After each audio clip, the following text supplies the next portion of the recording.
Saludos, amables televidentes. Estamos con ustedes de nuevo en Economía al Día y Fórum Empresarial. En esta ocasión vamos a dedicar el programa por completo a un distinguido invitado. Con él vamos a conversar sobre temas de mucha actualidad. Vamos a hablar con el doctor Euclides Gutiérrez Félix, superintendente de seguros. La Superintendencia de Seguros juega un rol muy importante en la regulación de todas estas actividades relacionadas con los seguros en la República Dominicana.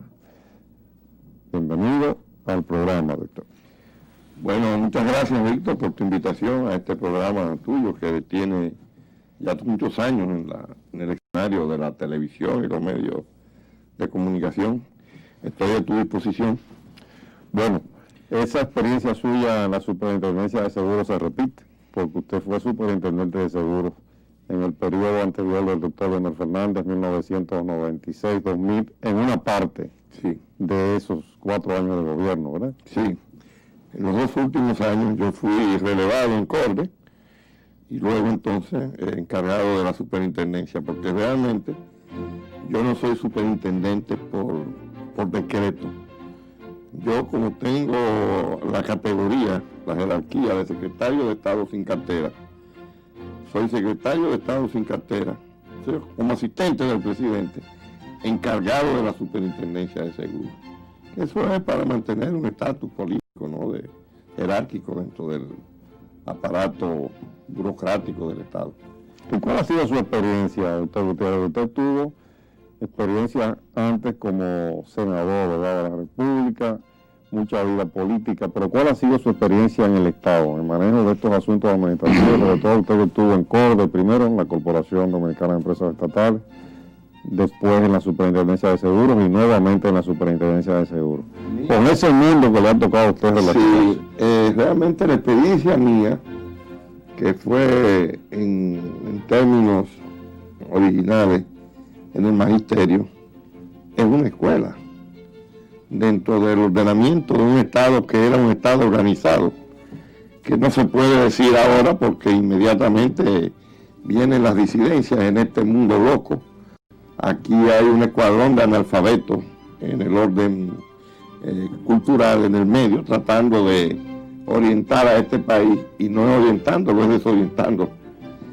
La experiencia de gente joven, como yo en aquel entonces, diría, no sé, 14 o 15 años, no era solamente dentro del magisterio. Yo me crié desde los 9 años de edad. Aparte de ser hijo de militar, me crié en el seno de la compañía agrícola más poderosa del mundo y mejor organizada del mundo, que era la United Fruit, la famosa mamita United, que no era más que una expresión del capitalismo agrícola del más alto nivel.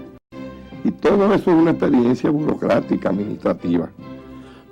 Después, cuando vine a estudiar a Santo Domingo, trabajé desde el primer momento en oficinas de abogados, una de las 2 oficinas más importantes de abogados que había en el país, que era el bufete de Rafael Augusto Sánchez.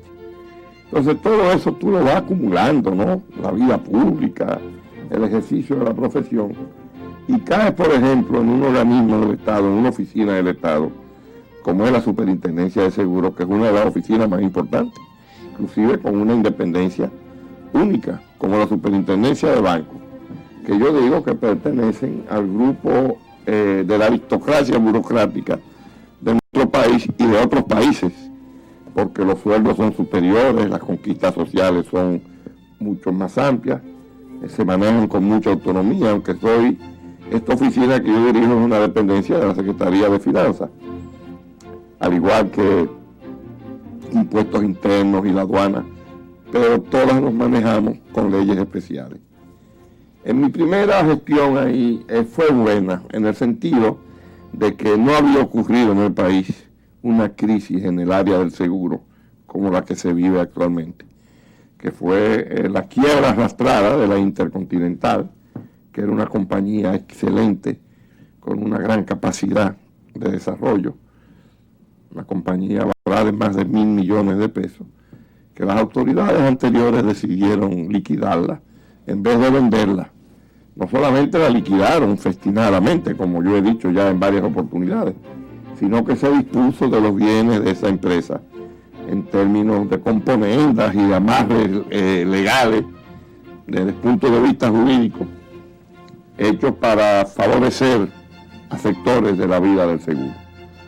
Y después de la Intercontinental, la quiebra fraudulenta, no hay otra forma de calificarla, de Cegna, que era, según se decía, la más importante empresa aseguradora del país. Entonces, el negocio del seguro, la empresa del seguro en nuestro país, hizo crisis. El perfil que tenía hacia el exterior quedó seriamente lesionado por los compromisos de estas compañías, sobre todo de Cegna, en el orden internacional. Y en el orden nacional, un desastre. Desastre. Ahí estamos tratando de hacer las cosas de la mejor manera posible, de manera pública, negociando con los antiguos propietarios de Cegna, que ya está bajo la responsabilidad del Estado, para poder disponer de los activos, de los edificios, de los bienes que tienen, los bienes muebles, los inmuebles, los muebles, para pagarle a los asegurados y a los acreedores, como establece la ley. Primero los asegurados, que fueron los que aportaron con su trabajo y sus ahorros el capital de esa compañía. Después los empleados, los acreedores y por último los acreedores internacionales. Precisamente el miércoles pasado, en la mañana, con dolor de mi alma, Víctor, con dolor de mi alma, firmé cheques por valor de 26 millones de pesos para darle cumplimiento a una sentencia de una empresa que se llama Muebles de Calidad, que nadie sabe realmente, una empresa pequeña, que por negligencia de las autoridades anteriores y de los abogados que manejaron el expediente, hicieron defectos 5 veces en las causas que se le seguían, reclamando una indemnización de 18 millones de pesos por un incendio que había ocurrido en esa empresa, una póliza de 18 millones de pesos.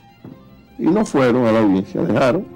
El descuido fue tal, la negligencia fue tal, y eso yo lo señalo en una carta que le respondí a Cadoar, que esa sentencia adquirió a la autoridad de la cosa definitivamente juzgada y embargaron bienes inmuebles de Cegna valorados en 80 millones de pesos para cobrarse 39 millones de pesos, que supuestamente era lo que se le debía. Bueno, y yo me vi obligado a negociar. Y óyeme, te digo que me pesó firmar esos cheques, porque ese dinero no era de ellos. Ese dinero es, primero que nada, de una legión de infelices que están ahí atrapados con sus ahorros, ¿no? Con inversiones de 80, 100 mil, 150 mil pesos que hay que pagarle.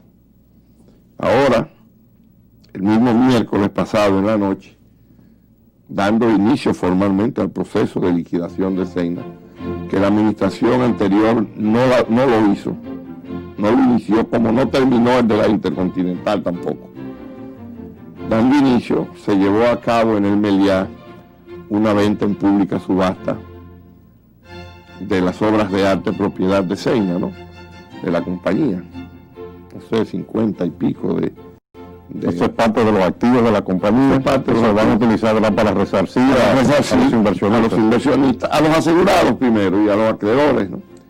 Pero dicen los expertos en eso, yo no, yo de eso no sé mucho, de la cuestión del arte, de las artes plásticas, que aquí nunca se había visto un evento de esa naturaleza. Ahí fueron más de 300 personas. Muy bien, vamos a conversar, doctor Euclides Gutiérrez Félix, de ese tema, de esa subasta, y además de la situación en que se encuentra Cegna, también de la Intercontinental de Seguros, y después de todo el negocio de seguros en el país. Sí. En la próxima parte del programa, con el permiso de usted y de los amables televidentes, en un momento continuamos. Bien, amables televidentes, continuamos conversando con el doctor Euclides Gutiérrez Félix, superintendente de seguros. Hablábamos de la situación de la Cegna, que era la Compañía Nacional de Seguros, cuyas siglas últimamente se conocían por Cegna, y de la Intercontinental de Seguros, y de las actividades que hace la superintendencia para recuperar activos y resarcir los inversionistas. Aproximadamente, ¿cuántos inversionistas hay afectados en la Compañía Nacional de Seguros y cuánto en la Intercontinental? ¿De cuántas La Intercontinental personas? ya fueron indemnizados. ¿Aproximadamente cuántos? No sé, pero creo que cerca de 60 o 70 mil. Y ya todos ya están cubiertos. Sí, sobre la base de un porcentaje, no la totalidad, nunca se liquida. Y en el caso de la SEGNA, Bueno, en SEGNA son 100.000 más o menos. 100.000 personas 100.000 que personas. esperan. Sí, no, sin contar los acreedores, ¿no? Los que se le deben por otras razones, por trabajo realizado en el aspecto internacional, la deuda son 600 millones de pesos. En el orden internacional, que son los últimos en virtud de la ley que regula la liquidación. Y a las 100.000 personas, ¿cuánto se les deben? Se le debe como cerca de 2.000 millones de pesos. ¿Y cuánto tiene para responder, para No liquidar llega la a eso, compañía? no llega a eso. No llega. Se hará sobre la base de un porcentaje. Estamos haciendo también una nueva evaluación, porque yo rechacé los anteriores avalúos de muchísimas propiedades. Encontré que eran avalúos muy por debajo del valor real de cada de los inmuebles, de los solares del mismo edificio principal que está en la Máximo Gómez, que le interesa al Estado. Yo tengo instrucciones del presidente de la República, porque ese edificio va a alojar la Secretaría de Estado de Educación Superior. Pero además aquí no hay dinero para comprarlo, eso está valorado en 400 millones de pesos, con el mobiliario que tiene adentro, que es un mobiliario de primera calidad. Excelente, ¿no? Más las máquinas, los aparatos de las computadoras, las fotocopiadoras, todo lo que había ahí era una cuestión de primera calidad. Hay otros inmuebles aquí, hay en Santiago, hay un solar que tiene mucho valor y deudas que estamos tratando de recoger, ¿no? De cobrar para poder entonces iniciar, como decíamos, el pago ya definitivo de lo que se le va a pagar a los acreedores. ¿Qué fue lo que pasó en SEGNA, doctor Gutiérrez? Mira, yo no he querido tocar mucho ese tema, porque en la gestión nuestra anterior eso no hubiera pasado. Eso no hubiera pasado. Y no voy a ponerme ahora, yo fui inclusive en los primeros meses de gobierno, varias veces a los medios de comunicación, a explicar lo que había sucedido. Comenzando por lo que sucedió con ese club que se hizo bajo mi responsabilidad, que es un club del gobierno, del Estado, en Bienvenido, allá en Mano Guayabo. Se gastaron más de 80 millones de pesos de un dinero que yo ahorré. Y quise hacer eso para que la empleomanía y de las compañías aseguradoras también tuvieran un lugar donde ir con su familia, ¿no? Eso fue destruido totalmente. Eso se lo entregaron, un disparate de eso que hizo el gobierno anterior. No hay otro calificativo. A la dama que era secretaria de Educación se le ocurrió que le traspasaran eso a la Secretaría de Educación. El presidente anterior la complació. También es un absurdo que un presidente tiene que ser un hombre prudente, debe preguntar, bueno, ¿y qué se va a hacer con eso? ¿Qué destino se le va a dar? Esa es una inversión del Estado. Y que para traspasárselo al ADP, un sindicato de maestros que está desacreditado, hasta el extremo que funcionarias de él están acusadas de fraude y de cosas. Y cogieron eso y lo destruyeron totalmente, hasta los sanitarios de porcelana se llevaron. Todo, la reconstrucción salió por 16 millones de pesos. Bueno, pues así pasó en todas las otras áreas, y así pasó, Víctor, en la responsabilidad que por ley tiene la superintendencia, que es supervisar, coordinar, dirigir todas las actividades del seguro en el país, para garantizarle a los ahorrantes, porque el seguro es un ahorro realmente, la inversión que hace una mujer o un hombre que pasa 30 años pagando un seguro, una cuota por un seguro de vida, es que cuando llegue al final de su vida útil pueda cobrar un seguro, tener un ingreso que le permita vivir. Bueno, y toda esa gente fue estafada. Pero ¿quién produjo la estafa en el caso? Los dueños de la compañía, los dueños de la compañía. ¿Y qué fue lo que hicieron? ¿En qué consistió? ¿Cómo se llama? Invertir incorrectamente el dinero y dilapidarlo. Y por último, lo último que se hizo, que yo lo digo en esta carta que se publicó en los medios de comunicación respondiéndole a un emplazamiento que encuentro injusto de Cadoar, la Cámara de Aseguradores. Yo digo en esta carta que le respondo a ellos, publicada en el periódico Hoy, en el Listín Diario, como pueden ver los amigos televidentes aquí, ¿no?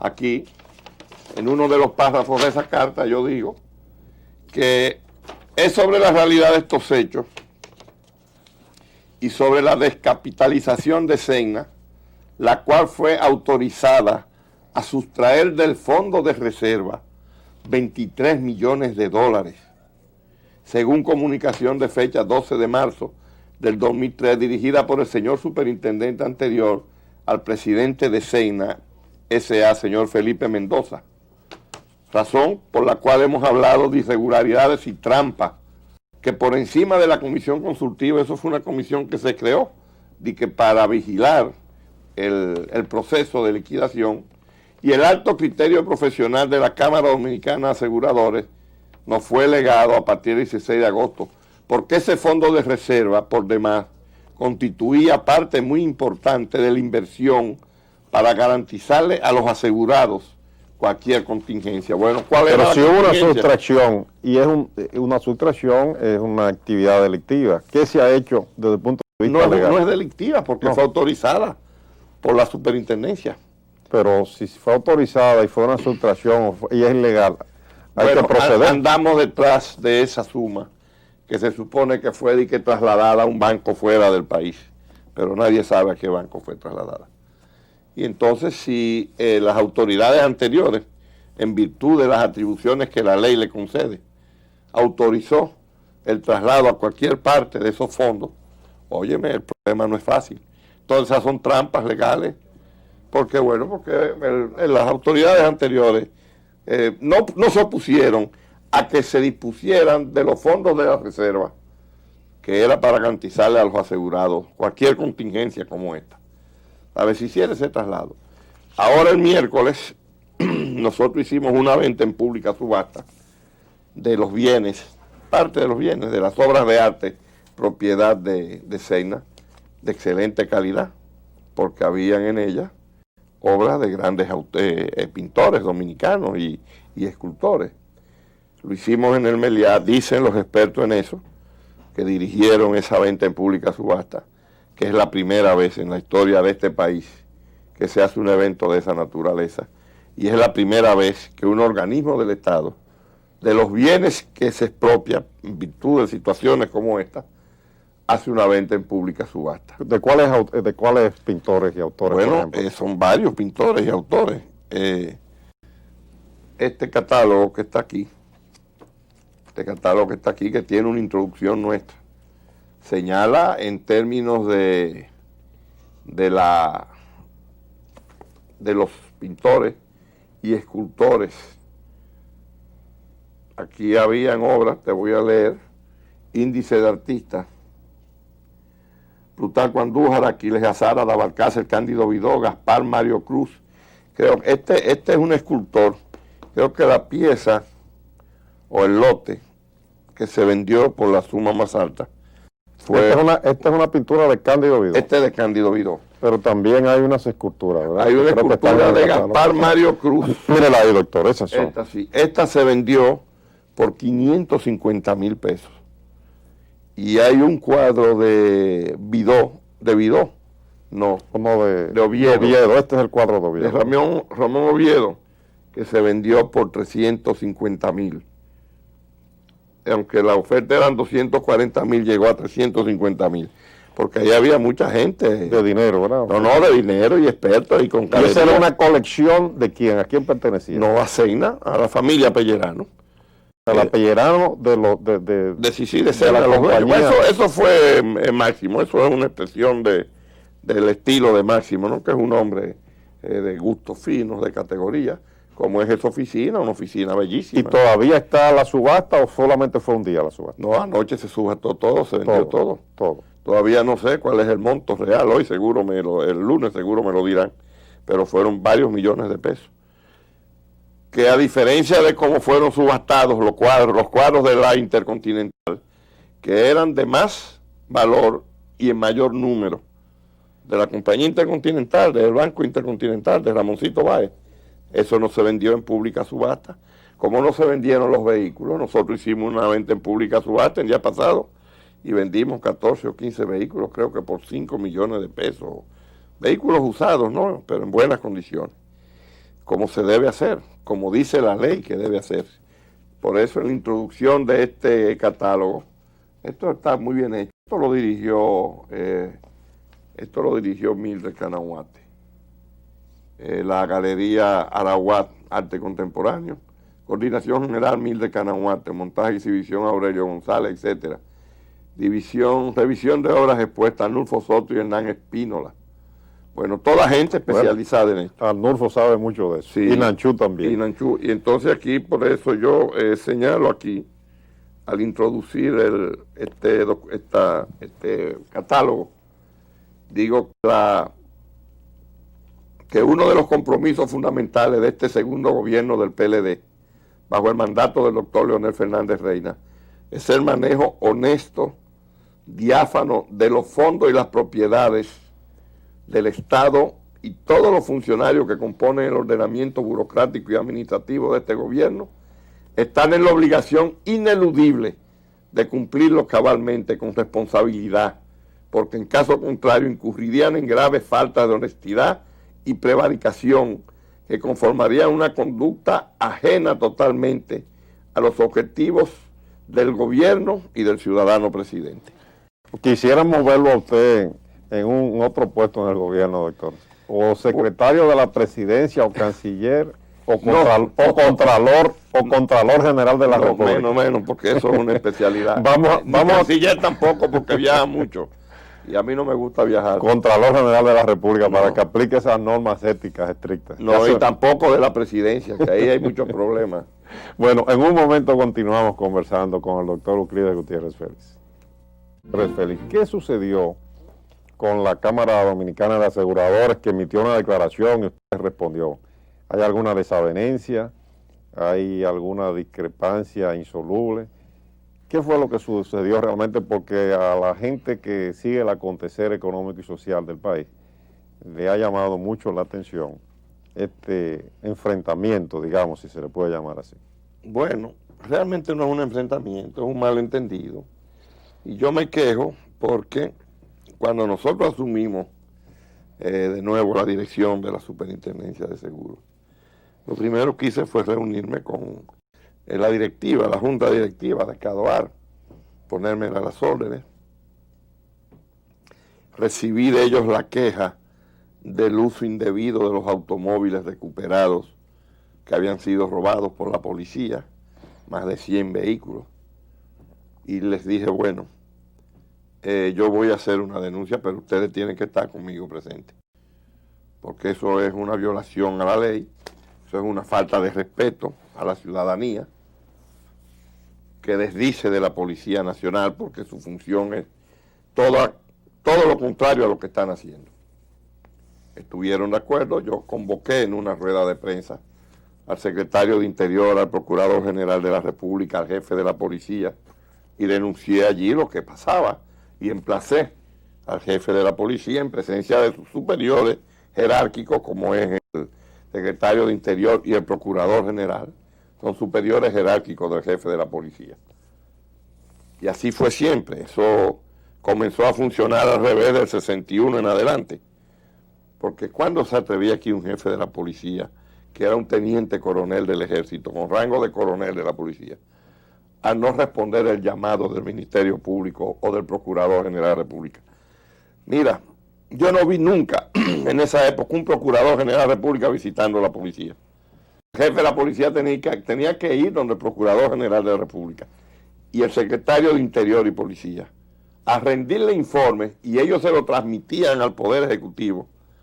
Entonces, el presidente de la República decidía, por la gravedad de lo que se le informaba, si debía recibir o no, o mandar a buscar al jefe de la policía. Bueno, esa denuncia nuestra, a quien benefició fue primero que nada a la Cámara de Aseguradores, a las compañías aseguradoras, que lograron recuperar creo que 60 o 70 de esos automóviles, porque otros no pudieron ser verificados los dueños, no los reclamaron los dueños. Entonces creo que había un principio armónico, ¿no?, de esta situación de Cegna, de todos estos impedimentos, embargos, una serie de trampas que se inventaron, como digo aquí, para retrasar el proceso de ejecución. Porque ahora resulta, Víctor, que yo lo digo aquí, que es hasta risible, que esta compañía, que era propiedad de una familia distinguida, que yo respeto mucho, esta empresa terminó siendo, ¿no?, esta empresa Cegna ha terminado siendo deudora del grupo Pellerano, llamado GFN, propiedad de la familia Pellerano, de la suma de 1.700 millones de pesos. Quiere decir que ahora Cegna le debe a los dueños que la quebraron, le debe 1.700 millones de pesos. Pero óyeme, ahí hay inclusive un hecho. Cuando se hablaba de en la carta que tú dices de Cadoar, que por eso creo que fue injusto ese emplazamiento. Aparte de esta suma que yo digo aquí, que firmé los cheques el miércoles en la mañana, 26 millones de pesos. Resulta que hay un apartamento, y por eso digo que la gestión administrativa anterior no liquidó totalmente a la Intercontinental. No es verdad. Porque la Intercontinental era propietaria de un apartamento enorme que hay en la segunda planta del Centro Naco. Que para mí es una caja de muertos eso. Es un disparate arquitectónico. Con una sola salida. El día que hay un temblor de tierra ahí nadie sabe lo que va a pasar. Pero eso está valorado en 90 millones, 93 millones de pesos. Y cuando nosotros llegamos ahí, ese edificio, ese apartamento, se le estaba entregando a una firma que se llama Remolcadores Dominicanos S.A. y Búnker Santo Domingo S.A. Se le estaba entregando por una deuda equivalente de que a 70 millones de pesos. Y nosotros suspendimos eso inmediatamente y no lo hemos pagado. Todas esas cosas incorrectas, yo creo, era lo que tenía que señalar la Cámara de Aseguradores y decirme a mí como superintendente que estaban dispuestos a darme apoyo para que liquidara definitivamente. ¿Y se reunió toda la directiva de la Cámara? No sé, creo que no. ¿Fue unánime la posición? No, creo que ¿Todos no. lo aprobaron? No, creo que no. Creo que ahí hay conflictos de otra naturaleza. Y por eso yo digo al final de esa carta que dirigí, que por eso estoy aquí, para darle una explicación al pueblo dominicano, que es a quien yo debo darle una explicación. Por eso yo digo aquí, puedo asegurar a ustedes, a los distinguidos directivos de la Cámara Dominicana de Aseguradores y Reaseguradores, que más allá de intereses de competencia, malquerencia y celos personales, o manifestaciones de engreimientos empresariales, porque en el país hay un sector de empresarios que cree que los servidores del Estado son peones de ellos, instrumentos de ellos, que están ahí no para servir los intereses del Estado, quiere decir del pueblo dominicano, sino para servir los intereses personales de ellos. Y a mí eso lo que hace es que me preocupa porque no conocen la categoría de los hombres. Yo no puedo llegar a esa posición que me nombra el presidente de la República, que es mi compañero de partido, a servir intereses que no sean los intereses del Estado dominicano, del gobierno, del pueblo dominicano, y ser un regulador de avenencia con el sector empresarial del seguro, con el que no tengo malquerencia. Yo nunca he sido asegurador, yo no tengo compañía de seguro, yo no tengo intereses de esa naturaleza, no soy empresario, lo que he sido es abogado y maestro y un militante político. Entonces yo soy, como funcionario, un hombre muy accesible para llegar a cualquier acuerdo, para que se me haga un planteamiento, pero que no piense nadie que yo estoy ahí para servir intereses de grupos y de familia. Yo no me he pasado la vida 40 años militando en política y no ejerciendo mi profesión, que me ha sido muy exitoso el ejercicio, a tiempo completo para servirle al pueblo dominicano. Yo creo que usted se refiere también en la carta al caso del Banco Intercontinental y a su empresa aseguradora, ¿verdad? No, digo aquí que... ¿Cómo se comportaron ellos Bueno, en el caso de la Intercontinental de bueno, Seguros? yo digo aquí que esa compañía fue festinadamente liquidada. A ver, aquí lo digo con mucha claridad. Cuando hablo de la liquidación del Intercontinental de Seguros, que no ha podido ejecutarse completamente, quiere decir que no se ha podido ejecutar completamente. Reconocemos que se cumplió con los compromisos y obligaciones que tenía esa compañía con los asegurados, reaseguradores y la mayoría de sus acreedores, debido a las buenas condiciones financieras existentes. Ser una compañía exitosa, esa compañía no debió haber sido liquidada nunca. Esa compañía lo que había que hacer era intervenirla, el Estado, y venderla, que habían personas y empresas interesadas en comprarla. Venderla en no menos de 1.000 millones de pesos. Sin embargo, se hicieron acuerdos y transacciones donde se autorizaba a compensar en un 100% en violación a la resolución dictada por la superintendencia, la cual ordenaba pagar un 50% nada más. Tal y como sucedió con Remolcadores Dominicanos S.A. y Búnker Santo Domingo, empresas acreedoras supuestamente de esa aseguradora del Intercontinental, por la suma de 71.488.420 pesos. Empresas, o sea, Remolcadores Dominicanos y Búnker, que todavía mantienen oposición a la venta o negociación de los locales comerciales ubicados en la segunda planta del edificio central de Plaza Naco, valorados en aproximadamente 90 millones de pesos. Acuerdos y transacciones que fueron revertidos y suspendidos gracias a la intervención de nosotros al asumir la dirección de la superintendencia en esta nueva administración. Pero además, la situación económica en que se encontraba esa compañía no ameritaba que se le revocara la autorización para operar y mucho menos liquidarla festinadamente como se procedió, no obstante el asesoramiento de la comisión consultiva, beneficiándose con esa decisión sectores que todos conocemos. Quiere decir que era innecesario liquidarla y yo simplemente lo que he hecho es responder un emplazamiento, que lo voy a responder siempre.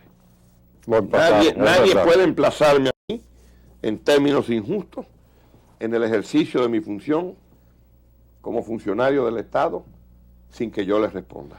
Nunca he tenido temor. Eso es cierto, ellos publicaron ese comunicado y usted lo que ha hecho es simplemente responderle. Si quieren venir también al programa, el programa también está a la disposición de la Cámara Dominicana de Aseguradoras. ¿Quién es el presidente de la Cámara? El presidente de la Cámara Aseguradora ahora es el licenciado Juan Garrigó. Bueno, Juan Garrigó. Leffer, que es el vicepresidente ejecutivo de Proseguros, una compañía recién creada, que es a su vez una filial del Banco del Progreso. Bueno, Juan Garrigó es un joven empresario muy capaz, con mucha experiencia, muy caballeroso, muy gentil. Él es el presidente de Cadoar ahora. Bueno, Juan Garrigó y los demás directivos tienen este programa a su disposición. Vamos a continuar en un momentito, doctor, hablando de otros temas interesantes relacionados con la economía dominicana. En un momento continuamos.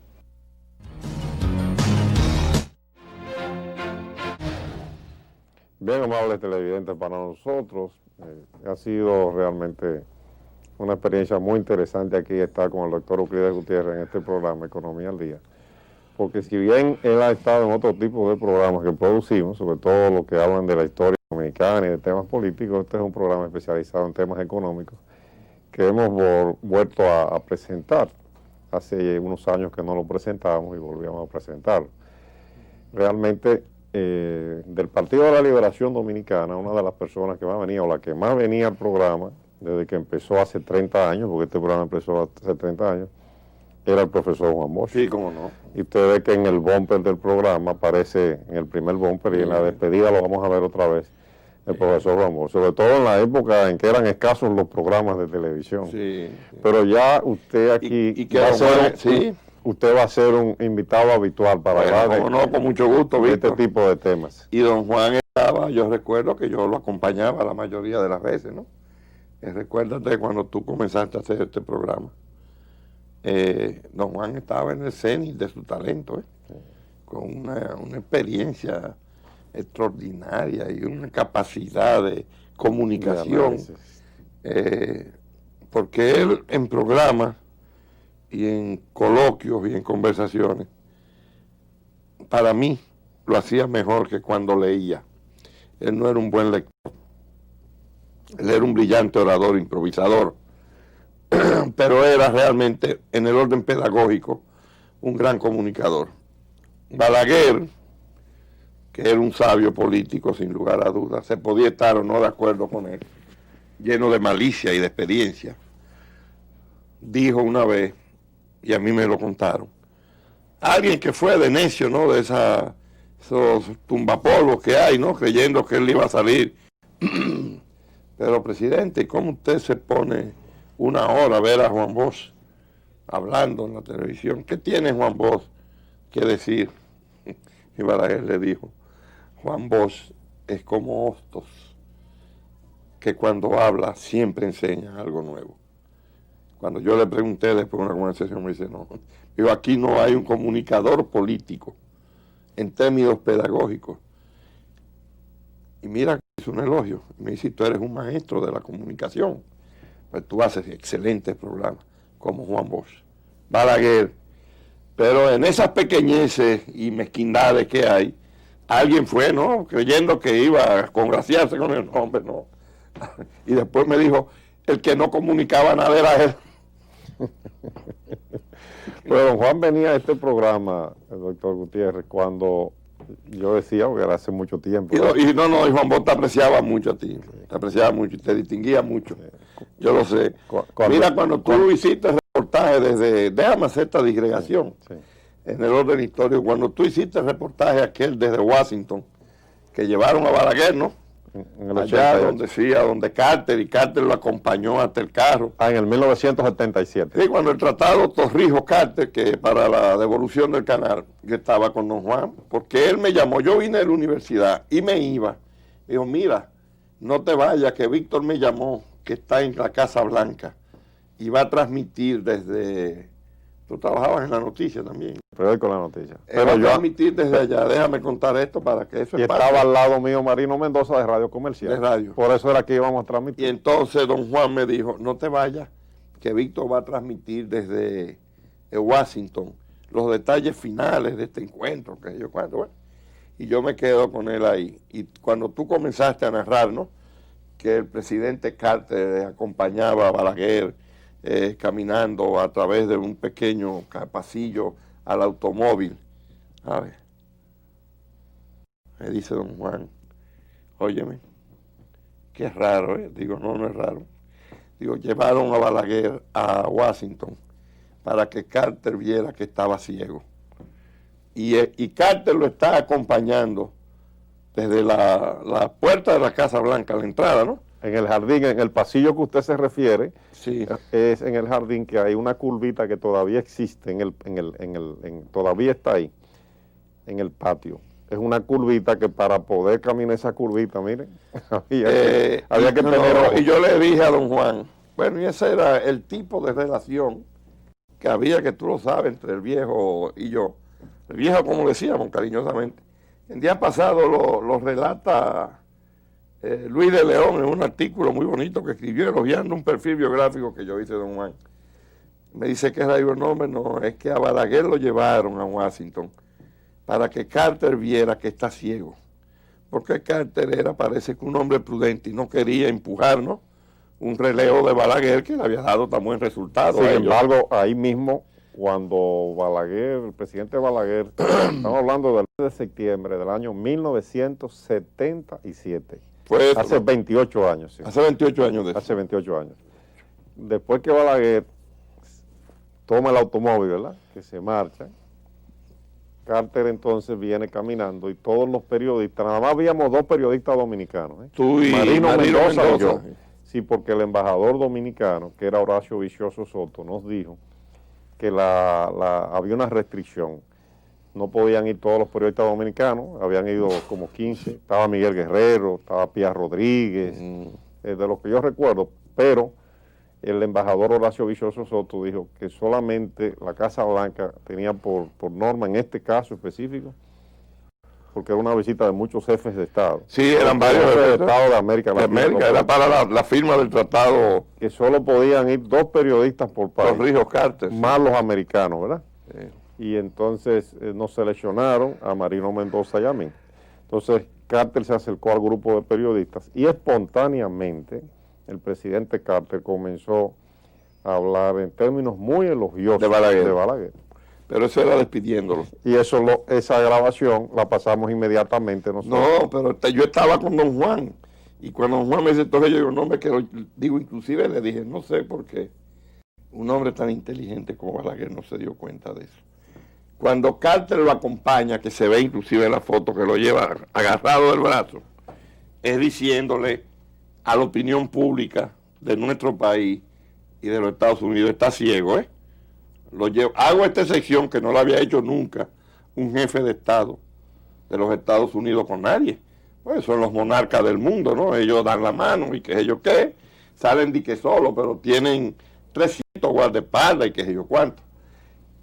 Y que un presidente de los Estados Unidos acompañe a un presidente de la República Dominicana 100 metros caminando con el brazo cogido, era llevándolo. Esa escena se repitió 11 años después, en el año 1988. No, en el 1988, 11 años después, con Ronald Reagan, siendo presidente Ronald Reagan, en el Jardín de las Rosas, el presidente Reagan lo llevó, ahí sí lo llevó de brazos, Reagan, y creo que había un dominicano también. No, el ayudante de él, Pérez Bello, que sí, que iba, lo llevaba al lado. Sí, pero ya ellos sabían que... Y ahí en el Jardín de las Rosas, en otra visita de Estado que yo estuve también, pero ahí ya entraron todos los periodistas dominicanos, no fui yo solo. No, pero eso de Clinton. Y entonces ahí Reagan pronunció un discurso muy elogioso de Balaguer y Balaguer pronunció otro discurso.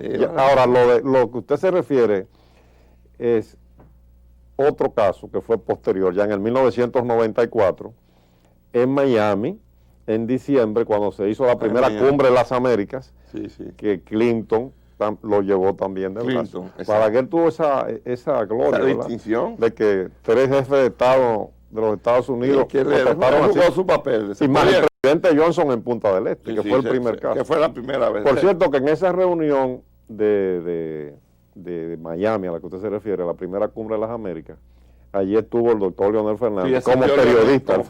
Igual que los demás, se registró como periodista y fue a esa cumbre de Leonel. Bueno, pues ese día hablando con don Juan, como tú lo tienes en la presentación del programa, que es un reconocimiento, ¿no?, a este personaje extraordinario de la política de nuestro y de la historia. Me recuerdo porque tú terminaste de hablar y don Juan me dijo, óyeme, ¿y cómo tú llegas a esas conclusiones? Le dije, don Juan, porque papá decía que los campesinos dominicanos, por la soledad y por la brega con la vida, eran muy maliciosos. Y que si los campesinos estudiaban, no eran solamente maliciosos, eran sabichosos, que es la conjunción de la malicia y el saber. Y me decía a mí, yo siendo un joven, tú vas a ser un hombre muy sabichoso, porque es la malicia que uno aprende en la vida, en la naturaleza, que después la amplía con los conocimientos intelectuales. Doctor, ya el tiempo se nos ha terminado prácticamente, pero déjeme hacerle una revelación a propósito, ya que usted puso ese tema del año 1977. Yo fui en ese viaje porque el profesor Juan Bosch personalmente se empeñó, hizo las diligencias para que yo fuera, y habló inclusive con alguien del gobierno, el doctor Ramón Fon Bernal, a través de un emisario que envió, que no hay que mencionar. No quiero mencionar más ese nombre. Porque el profesor Juan Bosch, que tenía sumo interés en que yo, Víctor Grimaldi, acompañara al doctor Balaguer, que eso lo sabe muy poca gente. Y por eso, yo lo sabía, y por eso él estaba tan pendiente de lo que... Inclusive me dio un telegrama para que yo se lo repartiera ya a los periodistas. A los periodistas. Sí. Pero digo, por eso era que él estaba tan pendiente de lo que tú ibas a decir desde Washington esa tarde. Bien, bueno, yo creo que la entrevista ha sido muy interesante, se nos quedan muchos temas sobre la superintendencia. Pero yo vuelvo con mucho gusto, no te preocupes. Pero ya volveremos con el doctor Aquiles Gutiérrez Félix. A ustedes, amables televidentes, les deseamos muy feliz fin de semana. Muy buenas noches.